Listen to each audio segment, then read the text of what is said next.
Anything Ghost, number 294.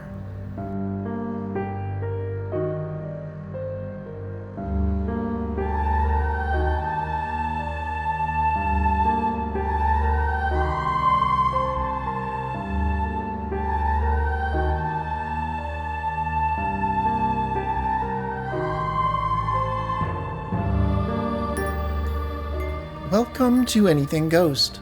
My name is Lex Wahl. Anything Ghost is a podcast where people share their personal paranormal experiences. People like you. And if you have a ghost story or a local ghost legend you would like to share, send them to lex@anythingghost.com or go to the website anythingghost.com and fill out the contact form. We had several creepy stories that showed up for this episode of Anything Ghost, so sit back and enjoy episode number 294.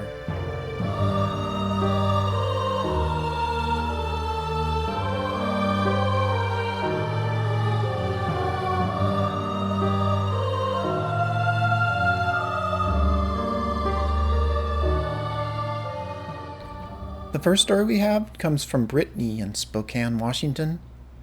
She has a few experiences from her newly built haunted home. I live in a fairly new house, so it seems odd that anything paranormal would be happening. But as I've been thinking about everything that's occurred in the last few years, it seems like whatever it is feeds off negative energy. Would that be a spirit? I'm not really sure, but here's my story. We've lived in our house since 2017. In the first few years, there was little to note in terms of paranormal activity. The three things that stand out are as follows. One time, my Ring camera recorded a strange, high-pitched voice saying, "I love you." This was as I was walking out the door to head to work. I played this recording over and over and sent it to my family, and we were all creeped out. Another story is just a frequent eerie feeling I've gotten in my master bathroom. The layout of the bathroom is interesting. Through the bedroom and into the bathroom there is a walk-in closet. There is a doorway for the walk-in closet, but no door and a small ledge at the top where the door would be. It's almost like a little window ledge built to hold some sort of decor or accent. For whatever reason, on multiple occasions, I have had the uncomfortable feeling that something has sat perched on that ledge watching me. I've never seen anything, but at the same time, I avoid looking up there at those times. Out of fear, I will see something. Lastly, I was sitting in our basement working on my computer one day and had put my dogs out back as the weather was nice. Suddenly it dawned on me that I could hear dog claws clanking on the wooden floor above me. I thought maybe somehow the back door had blown open from the wind or something, so I went upstairs to see if the dogs were in the house, and they were not. The back door was completely closed, and the dogs were in the backyard. I still don't know what to make of this, as the sound of the dogs walking on the floor above is unmistakable. And up until the last year, that was all that had occurred there. Then I had my daughter. My poor daughter had a rough start to life with several health issues that took months to figure out.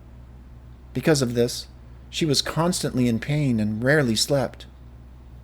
This made for an incredibly stressful few months for all of us. And on that, I was really struggling with postpartum anxiety and depression. And on top of that, with some huge family issues that unexpectedly took place during that period, it was the hardest time of my life. I think that made for a really heavy negative energy in the house. For a part of this period, my brother and his wife lived with us. One night my brother texted me from the basement, where he was staying, and asked if my daughter was nonstop crying. By that point, she was finally sleeping for several hours during the night, and she was fast asleep. The next morning, my brother told me that his wife kept waking up throughout the night and she was hearing a baby wailing.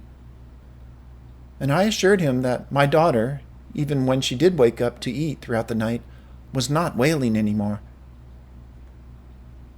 Oddly, that same night, I heard voices on the main floor of my house. I assumed it was my brother and his wife, maybe making something to eat in the kitchen or something. I asked them if they'd been up that night on the main floor, and he said that they were not. The next weird thing to happen was one evening when I was sitting on the couch with my daughter, feeding her a bottle. She was frequently uncomfortable, and so I was trying to use music to help her calm down. I put on Disney music, and suddenly the fire alarm hardwired into our house started going off. It startled me and beeped several times, and then fell silent again. I paused the music while it was going off, and then once it stopped, I turned the music back on. Shortly afterward, the alarm went off again. I paused the music again and texted my husband that something was wrong with the fire alarm. After a few beeps, it stopped again. It is located on the 20-foot ceiling, so I couldn't reach it to reset it or turn it off. This happened one more time that evening while I hung out with my daughter, and then that was it. It hasn't malfunctioned again. We were on the main floor of our house that night, and my daughter would constantly stare and smile and babble at one specific spot on that floor. The only thing that I could pinpoint that she was staring at was a sign with my surname. Because of this, I just started to refer to her smiling at Mr. P, P being the first letter of our last name on the sign. Finally, after 5 really rough months, things started to improve for my daughter as we pinpointed her health issues and treated them. By that point, we were also able to do sleep training, so we finally got her own room and a crib. We also put a camera in her room so we could see her and hear her throughout the night and during naps. Several times in the early days of her being in her room, I would wake, hearing a baby wailing, and assuming it was my daughter, I would grab the camera and turn up the volume, but she would be fast asleep. Furthermore, many times in the first 6 months of her life, her camera would pick up what sounded like talking. As her health and sleep have improved the last few months, I've noticed less activity. But for those really dark several months, it was like whatever was present was feeding off our negativity. I'll keep you posted if anything changes or anything else occurs. I still think it's funny since our home is fairly new. I've lived in houses that are hundreds of years old and not had any experiences like I've had here.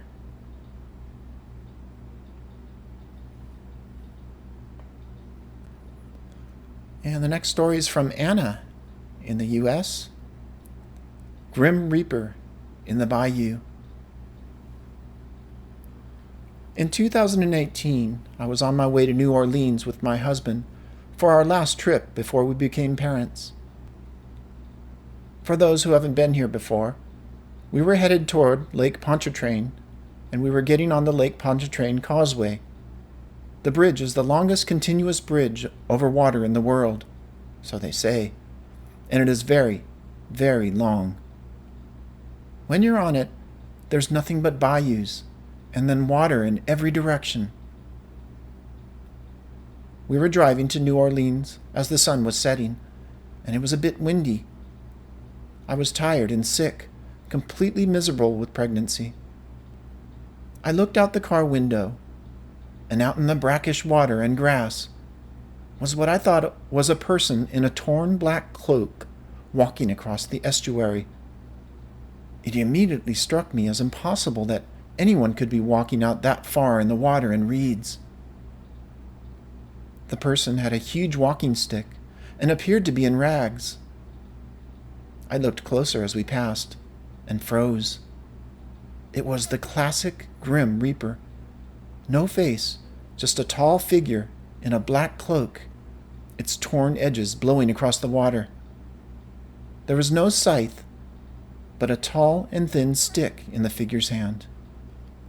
The figure was in motion, and so were we, so I turned my head to keep watching, but the figure was gone. The only thing there was the quickly darkening water of the lake. My husband thought I was seeing things. It was a terrible trip, and I was very sick. We left early and went home. A few weeks later, I was hospitalized with pregnancy-related complications and had my baby very early. We both came close to the edge of death, and without immediate medical attention, neither one of us would have survived. In hindsight, I realized that the way I was feeling during that pregnancy was not normal, and that I was dangerously ill as we headed into New Orleans. I don't think the Reaper was there for me, but I do think it was there as an omen of what was to come. It's dark in the spooky forest tonight. Do you hear the sounds? Could it be a creature or a ghost? Welcome to Lex Wall's Anything Ghost, the most frightening podcast online. Pleasant dreams. Good evening, Lex and Anything Ghost listeners. This is Rod Matsui in Los Angeles again. It is summertime. Warm weather in California this week. Los Angeles County is made up of many little cities stitched together, and most of the area is steeped in ghost legend. When the weather gets very warm, some people have trouble sleeping, and I think it's very interesting that so many people enjoy falling asleep to ghost stories. And I acknowledge it's a very strange thing. It doesn't seem to make sense that a scary story could be relaxing, but when the elements are just right and the audience is there voluntarily, then there are few entertainments that can satisfy quite like a spooky story. There were actually tales of a ghost or spirit that walked this neighborhood of Los Angeles, and I heard about them in the 1970s. And they were just stories. The kid across the street was 2 years older than me, and he had this idea that he could scare me by telling me scary stories about this ghost who returned to the area every 5 years to claim a victim. He called it the Bloody Ghost. The ghost carried a bloody knife. And because he had killed almost 5 years ago, he was almost due for his newest night of bloody horror. Be especially afraid looking outside your windows at night, because he is out there in the darkness, and the ghost may pick you. This frightened me for several weeks and had me thinking there really was a ghost with a bloody knife just walking around the area at night, and it made me afraid to go over to the dark windows for fear of seeing this ghoul outside. Until I figured out for myself that this whole thing was a story that was made up. Funny how a person can be frightened by something as long as that person believes that something is real. And then there was 20 Legs from 1980. This was another ghost who never really existed, but it scared us anyway. In fact, a guy named Mike actually made him up because he was bored.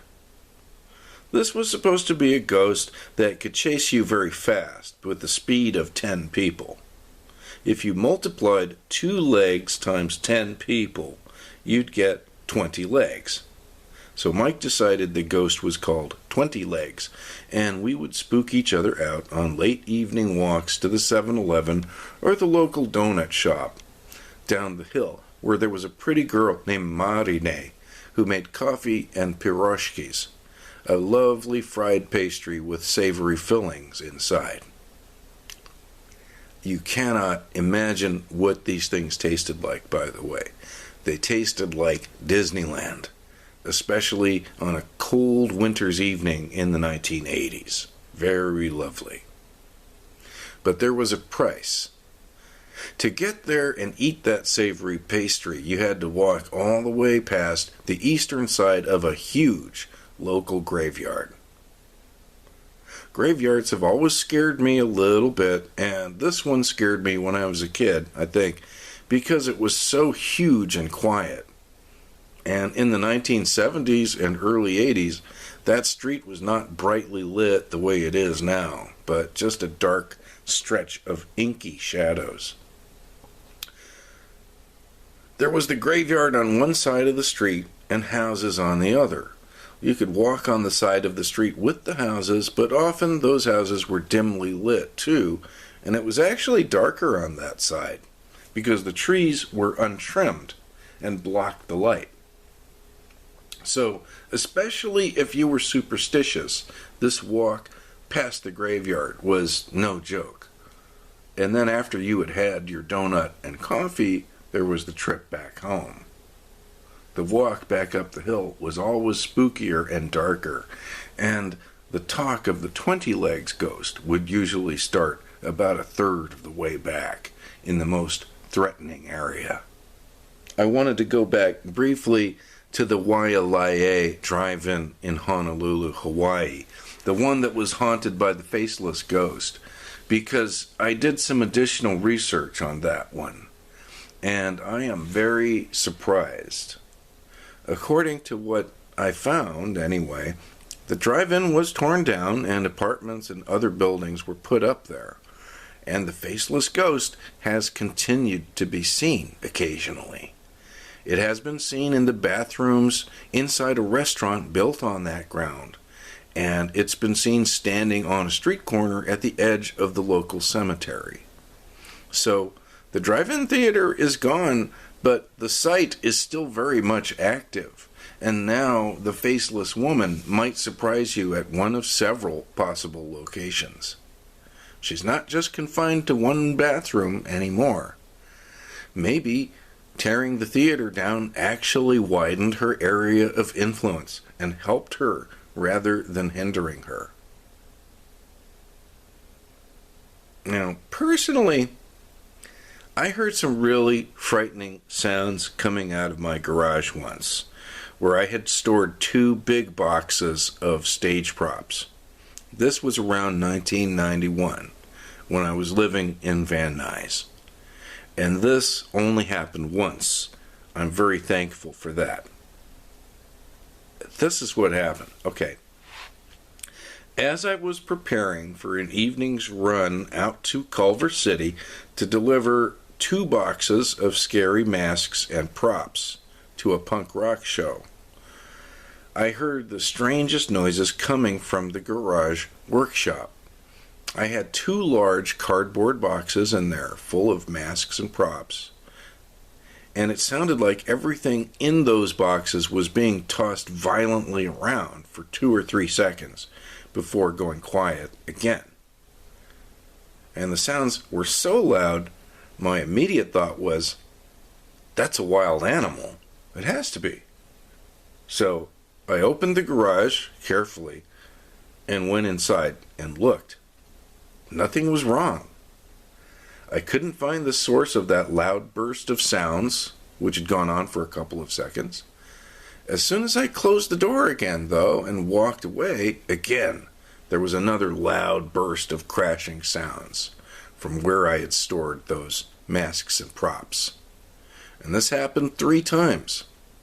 3 times I went back into the garage to check, because there were loud crashing sounds. I couldn't ignore them. It sounded like stuff was just being thrown around. This whole thing was unexplainable.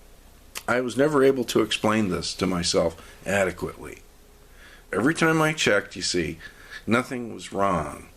I couldn't find what had made the loud noises. I figured it might have been a wild animal, as there is a lot of wildlife in Van Nuys.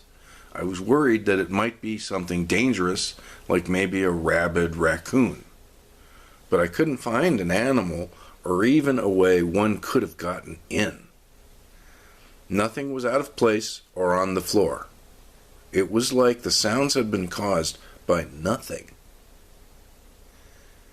After checking those 3 times and finding nothing, I was getting the feeling that something was messing around with me, and I really could make no sense of it. But it just stopped after that 3rd time, and I feel as though I should have found some source for the sounds. The fact that I didn't leads me to think that they were probably of completely unknown origin. I should point out that I've always had extremely good hearing, and the chances I made some kind of mistake seem very slim to me. This bunch of stories has been specially prepared for this summer's warm season, so cheers! Have a nice cold glass of iced tea. It's lovely chatting with you again. I wish you a wonderful evening. Thank you all very, very much. Take care. Next story is from Crystal in Missouri. I guess it was around 1996 when my parents decided to buy a house in the small town of Spokane, Missouri. My parents owned the house up until around 2007. During the years in which my parents owned the house, my family experienced many odd happenings, which we believe to have been paranormal. We had only lived in the house for maybe a few months when my older sister and I decided to drive down to Cuba, Missouri. We were going to spend the night with the best friend who had recently moved to Cuba to live with her grandparents. She had mentioned in her past conversations that her grandparents' house was haunted, which I never really took too seriously. My sister and I arrived at my friend's house sometime around late afternoon or early evening. It was still daylight. We planned to go out on the town that night, and of course we were teenage girls, and this required a lot of time doing our hair and makeup. All 3 of us were in the bathroom, which was a quite long and narrow room. We were busy fixing our hair and makeup and talking, when the door, which had been closed, slowly opened. I guess I kind of expected my friend's grandmother to enter the room. Maybe she was going to tell us to quiet down or whatever. But no one was there. My friend had apparently been used to this type of thing. She walked to the front of the door and said some sort of prayer in a quiet, calm voice. The door quickly shut. The way the room was set up, we were standing so that if anyone had reached in to grab the door handle, we would have seen their hand. No one was there. My sister and I were stunned, but I guess we were more excited about going out and meeting people than anything else, so we didn't really make much of it at first. But then it happened again. The door slowly opened and remained open to crack until my friend went back to it, repeated her prayer. Once again it closed. After the second time of seeing this happen, my sister and I had seen enough. We still went out on the town with my friend. As a matter of fact, we couldn't get out of that house fast enough, but we both knew we were no longer spending the night with my friend. At the end of the night, we dropped her off at the door of her grandparents' house and drove back home. The occurrences in our house happened not long after we moved in, and now I wonder if it was something that had already existed in our house before we moved in, or if it was something that followed us from my friend's house that night. I guess I will never know. The following experiences happened over the course of 9 or 10 years that my parents owned the house. I should mention that I have 3 sisters. My older sister and I are 2 years apart in age, and then there is a 6-year gap between me and my 2 little sisters. My older sister and I were teenagers while we were living in the house, and we shared a bedroom. The first experiences I remember happening in the house usually happened when my older sister and I were up late by ourselves. We would hear a scraping sound in the basement, as if someone were pushing furniture across the floor. We would stop whatever we were doing and say, "Did you hear that?" to each other, trying to be quiet enough to listen and to see if we could figure out what the noise was. As far as I can remember, there was no furniture in the basement at that time. But since the only way into the basement was from the outside, there was no way to get inside the house from the basement, so we didn't worry too much about it. One day after work, I came home and started doing laundry. My sisters got off the school bus and came into the house to find that I had folded stacks of laundry for them to put away. They went to put the laundry away and came back out of their room arguing. I asked them what the problem was, and they began to blame each other for the room that they shared being a mess, with their clothes thrown all over the floor. Both girls were blaming each other, neither one admitting to making the mess, but both of them saying they weren't cleaning it up. They were in such a heated argument that I decided to go see what kind of mess their room was in. Sure enough, when I walked into the room, their dresser drawers were pulled out, hanging out of the dresser, and clothes thrown all over the floor. I told them I didn't care who made the mess, but they would both clean it up, and they had better do it now. I watched them pick up the clothes, put them back in the drawers, and close the dresser drawers. Once I was satisfied that everything was in order, I told them to take out the trash and followed them out of the room. They took out the trash together, and it took a few minutes since our trash barrel was down at the end of the long driveway. In the meantime, I took the last batch of laundry to their room to put it away. When I opened the door, I froze. There, in a neat little pile in the middle of the floor, was a stack of laundry that I had just watched my sisters put into the dresser drawer. I didn't stick around to put the laundry up. I threw the stack that I had been carrying on the floor, closed the door, and got out of there. I never liked that bedroom because I always thought it had a weird feel about it. Over the years, it turned out to be the hot spot for this strange activity. The radio would turn on by itself, or the volume would turn up and down. My youngest sister said she woke up in the middle of the night, and she swore she saw an apparition of an old man sitting at the edge of her bed. And, on another occasion, my little sister's best friend was spending the night with her. They were in the bed, and my mom and I were up late watching TV. My little sister's friend came running into the living room and said she wasn't sleeping in that bedroom because the bed was shaking. I told her my sister was probably just messing around with her, and she said that's what she thought at first, but that my sister was actually asleep. I went to see for myself, because I really thought my sister was messing around. But she was asleep, and when I tried to wake her, she yelled at me to leave her alone, and she told me she knew I was trying to scare her. She had apparently thought that her friend was the one shaking the bed. There were a couple of different occasions in which our entire family would be out of the house, either at a store or at a family event, and when we got home we found our dog locked in that same bedroom. The bedroom had one of those cheap little bolt locks on the inside of it, and it had to be slid over and locked from the inside. We found that poor little dog in the bedroom just whining. After that, any time the entire family was gone from the house, we would return home to hear the dog whining and crying. She was obviously terrified to be there without us. Another experience that sticks out in my mind happened one afternoon when I was helping my little sister with a school project. She and I were the only ones in the house. We were sitting at the kitchen table, and I was helping her work on some kind of poster board assignment, and I was either writing or coloring a part of it for her.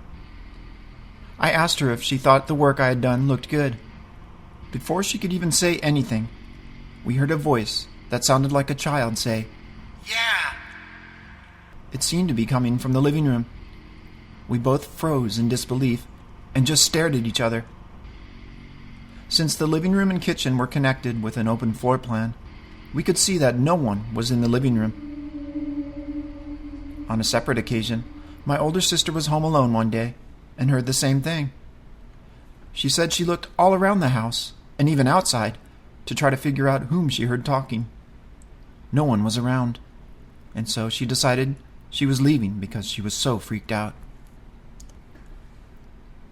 My mom said that one day when she was home alone, she had dozed off while watching TV in the living room. She woke up because she heard the TV turn off. When she woke, she found a pair of scissors that had been lying on the table, sticking straight up in the middle of the candle that was on the table. Many times we would find bathroom water faucets turned on and running full blast. Sometimes we would actually hear them turn on. I will never forget the night that I was sitting at the kitchen table when everyone else was asleep. I heard those dreaded water faucets turn on full blast. Thankfully, I was on the phone with a friend, or I would have never gotten enough nerve to go into the bathroom to turn them off. My older sister and I have a collection of angels on a shelf on the wall in our bedroom.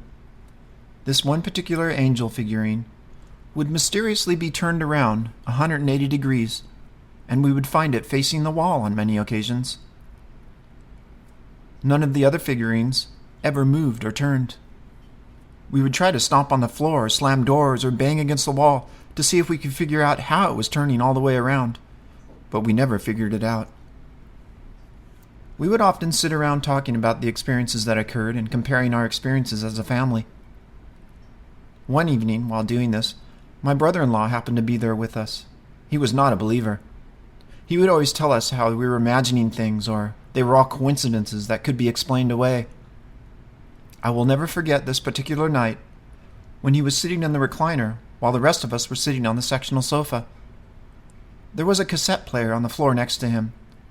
During our conversation, while he was voicing his skepticism, the tape player suddenly turned on and began to play the cassette that was in it. His eyes got as big as saucers. He got very quiet.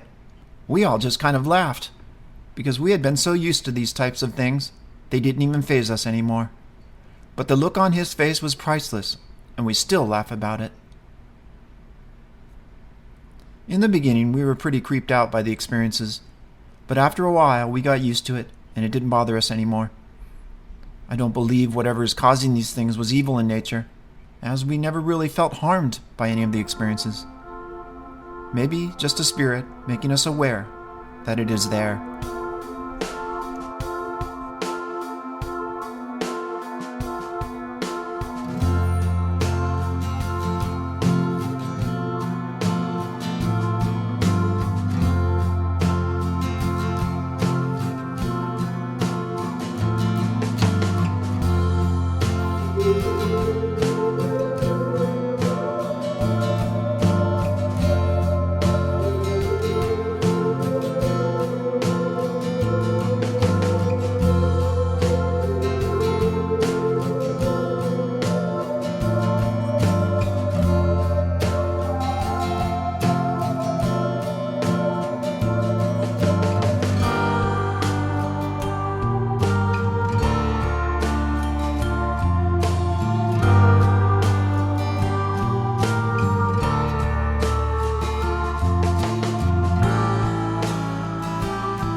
Hello, Lex, and anything ghost listeners.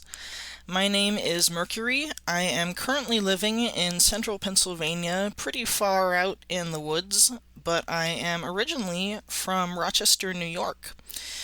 I've been listening to Anything Ghost for about 6 years. I caught up originally right around the first time Andrea from Tennessee, originally from Tennessee, I believe she's moved, her story about Hog Hollow Farm came out, and I remember that episode just making such an impression on me, and going back from there and listening to 219 with Laura from San Francisco's story, which has stuck with me and everyone that I've introduced to the show just for so long. And I really wanted to finally share my one personal ghost story that I really feel like is worth sharing at this time. I've had a few other smaller experiences, and my partner, Hecate, whom I live with, actually has had a lot more experiences than I have. And we've had a few experiences even in the home we live in now, which is a home that we actually inherited from my grandparents, who passed away. Well, my grandfather passed away in 2020, the year we moved here.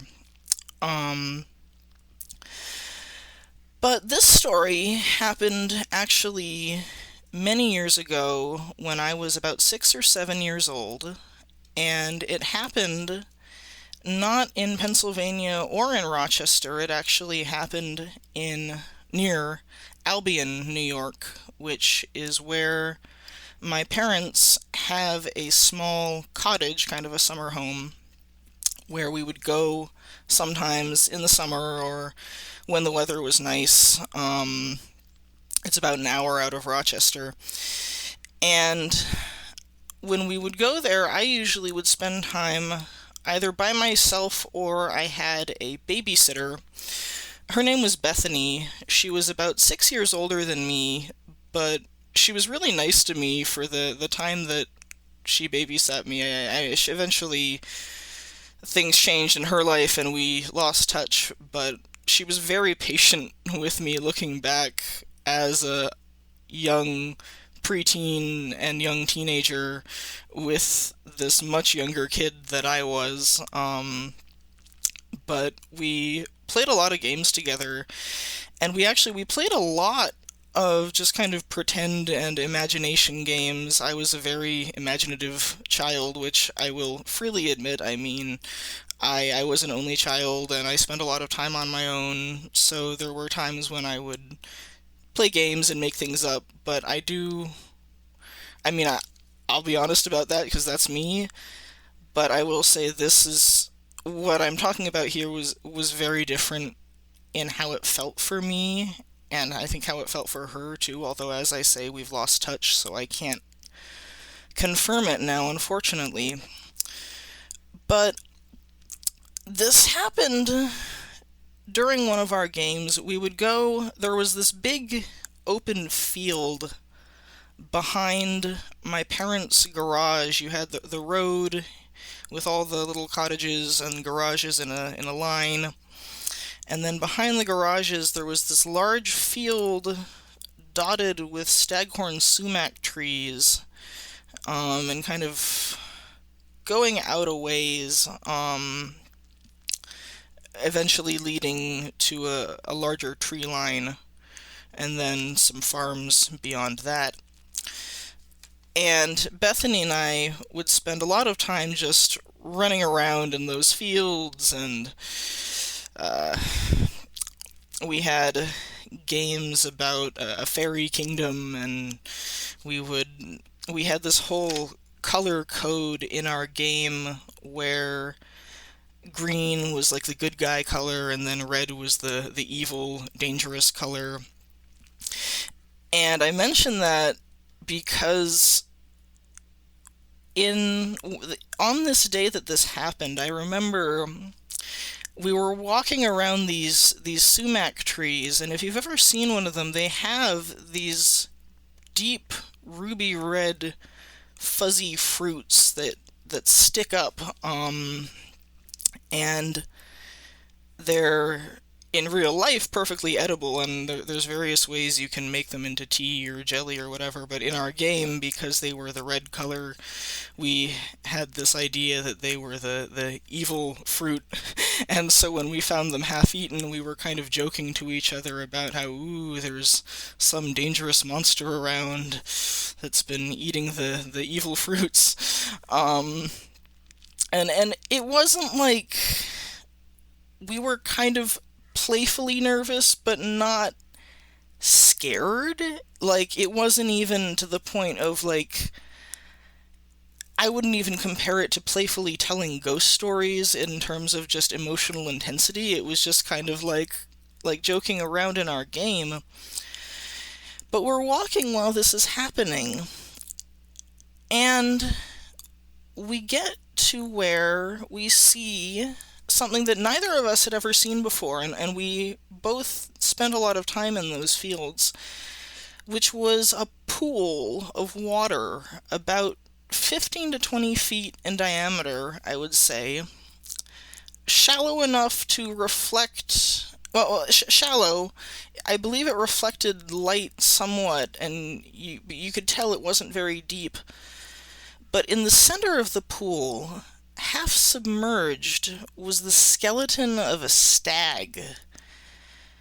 And I remember it very vividly. I had seen deer bones before in my childhood. My uncles here in Pennsylvania hunt occasionally, and as a kid, I was on the whole a kind of morbid child. I was more interested than frightened by animal skeletons when I came across them. But this was something different. Like I said, it was submerged. It appeared to have been there for some time. It was mostly rotted away. And when we saw it, Bethany and I just fell silent and looked at each other and ran back to my parents' house, and we didn't stop until we got back to their garage, pretty much. And I mean, I know we both saw it, because I know, obviously, she was reacting in the same way, and we didn't really talk about it later, but it's interesting. I haven't had very many experiences that I would describe as paranormal, personally. But even when I talk about this now, I understand what people mean when they say that they get a cold chill up their spine. It's uncanny, and I have been in scary situations before, but not the type of fear that I remember feeling then, which was almost inexplicable, because, as I said, it wasn't that we were really scared ahead of time. We were kind of, as I said, we'd been joking about monsters, but it was something else. And a day or two later, my mom and I went out, because I had been telling her about this, and I was saying, oh, you have to see this. And I wanted to show her, to show her what we had seen, and we looked all over the area around where Bethany and I had been just a couple days earlier, and we could not find any trace of the pool or the stag skeleton. So I don't know what happened there. It seems strange to me that an animal would have carried it off in that span of time if it had been there for some period prior. But yeah, that's my story. Thank you so much, Lex, for everything you do. And thank you to every other listener who has submitted. And I hope that other people continue to submit. And I hope that I or Hecate can share more in future. Thank you so much, and take care! The story before the last one was from episode number 159. And Anything Ghost has been around since 2006. That's thousands and thousands of ghost stories like you're hearing today. If you want access to the complete Anything Ghost archive, that's 16 years, I think now, of Halloween shows, those multi-hour Halloween shows I put out, then you need to take a look at the Anything Ghost VIP group. Go to anythingghost.com, join VIP. anythingghost.com, join VIP for more information. The next story is from Brittny in Spokane, Washington. Black cat or young boy in Meridian, Idaho. My boyfriend at the time, now husband, and I met at nursing school. During our senior year spring break, he invited me to go with him to visit his aunt and uncle in Idaho. We were staying at their house that was located just out of Boise in a town called Meridian. It was a new home, probably only 10 years old or so, and there was nothing ominous about it. I didn't even have the slightest inkling there would be anything paranormal there. One evening while we were there, my boyfriend's uncle and aunt had their grandson staying at the house as well. He was probably 12 at the time, and would be staying in the guest bedroom that was close to their room. The room we were staying at was located toward the front of the house. As the evening wound down, my boyfriend and I were brushing our teeth in preparation for bed. To understand why this is weird, I need to explain the layout of the house. Upon entering the front door, if you were to take an immediate right, you would find a small hallway. At the end of the hallway was a guest bedroom that we were staying in. As you walked toward the bedroom down the hallway, on the left was the bathroom. So standing in the bathroom with the door open, we could see out into this hallway. My boyfriend and I were just sort of staring off as we brushed our teeth. As my gaze wandered into the hallway, I watched a black cat walk down the hallway toward the bedroom we were staying in. I knew my boyfriend's aunt and uncle had cats, so I didn't think much of it. When we were done, we returned to the bedroom and got into bed. I mentioned to my boyfriend that I wondered where the cat was, since the only place it could have gone was to our room. He looked at me sort of puzzled. "What cat?" And I told him about the cat that I saw walking down the hall toward our room. "Cat? I saw AJ walk toward our room." AJ was his aunt and uncle's grandson. I was confused. Why would AJ be walking down the hallway late at night, since it was only our room down there? And if he'd gone down to the hall, where was he now? I posed this question to my boyfriend, and he didn't have an answer. As he is more of a skeptic than I am, he just sort of brushed it off. But I couldn't get it out of my head. I saw a black cat. He saw a young boy. How was that even possible? I later learned that my boyfriend's aunt and uncle had lost a son when he was only 12 years old. He had a genetic disorder that affected his lungs. Once I found this out, I was pretty convinced that that was who my boyfriend had seen. Maybe since I wasn't family, he didn't want to scare me, and so he appeared as a cat. I have no idea. I still cannot comprehend this experience. His aunt and uncle have since moved homes, and the last time we stayed with them, nothing paranormal happened.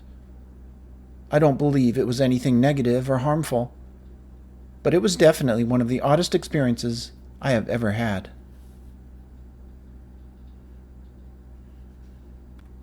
And I have one more story. It's self-narrated, and it's from Tim in Chicago, Illinois.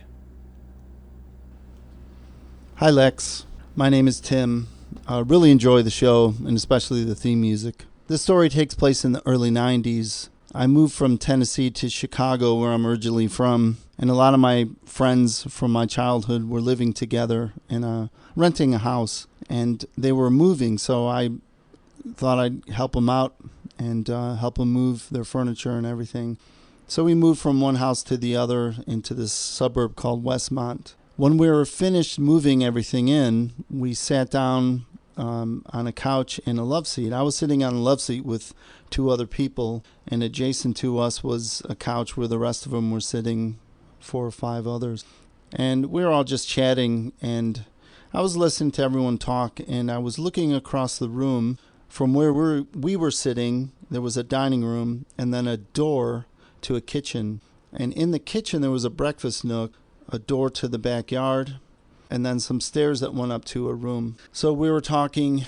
I was just looking up, And in the doorway to the kitchen, I saw a shadow figure pop in and then pop out. And at the time I was wearing glasses, so I thought, well, maybe there was some kind of reflection or something on my glasses. And I was looking around me to try to see what it could have been. So I tilted them and I proceeded to listen to everyone talking, stare at that doorway. And sure enough, a minute or so later, here comes the shadow figure popping in and popping out as if it was observing us. So at that point, I pointed my finger at the door and I said, someone's in the kitchen. And everyone looked at me like, what? We're all here. And I said, seriously, someone's in the kitchen. So we all walked into the kitchen and searched. And there was no one in the breakfast nook. The back door was locked. Nobody upstairs. So everyone kind of shrugged their shoulders, laughed at me, and that was the end of that night. Well, a few weeks later, my friend Tom's girlfriend, who was living there, gave me a ring and said, Tim, you're not going to believe what just happened. I said, well, what happened? I figured maybe they heard noises, which they did. I found out later. They did hear some noises.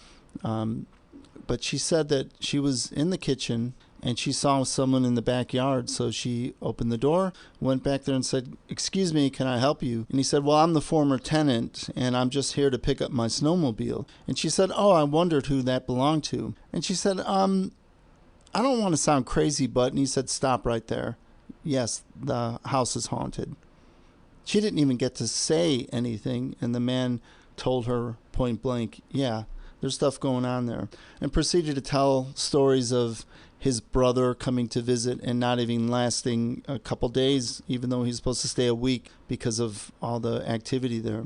At that point in my life, I always thought ghosts were white, like Casper sheet-looking things. So I'd never heard of a shadow figure at that point in my life. And, of course, now I hear all kinds of stories where it's described that way. So I wish that I've seen ghosts after that. I really would like to see that again. As a matter of fact, right now I'm living in a mansion that I take care of. And it's a historic mansion in Chicago, over 140 years old, and I actually listen to Anything Ghost many times when I'm here alone, walking, checking on the rooms and everything, and not a peep here. Maybe someday. Well, thanks for listening, and take care. And that's it for episode number 294 of Anything Ghost. If you have a story you want to share, send it to Lex at anythingghost.com or go to the website, anythingghost.com, and fill out the contact form. All right, enjoy your time off in the summer if you have time off. And until the next episode, which will probably be the end of July, I'll talk to you in show number 295 of Anything Ghost. Until then, take care.